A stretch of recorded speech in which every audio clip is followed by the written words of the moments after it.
পাইছোঁ আৰু অকণমান। সকলোলৈকে চিন্তা নাছিলে।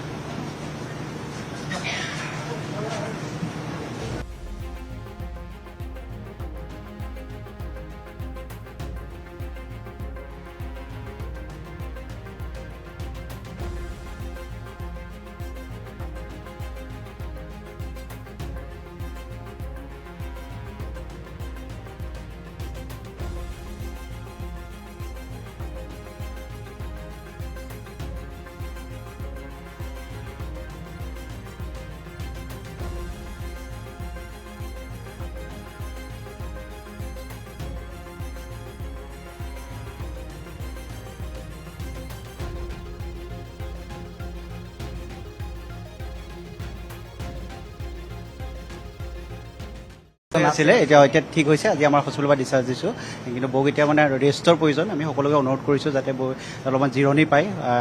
সকলো মানুহকে অনুৰোধ কৰিছোঁ যাতে বৌক কোনো ধৰণৰ তেনেকুৱা ডিষ্টাৰ্ব নকৰি ঘৰত অলপ জিৰণি ল'ব দিয়ে। তেওঁক জিৰণিৰ প্ৰয়োজন।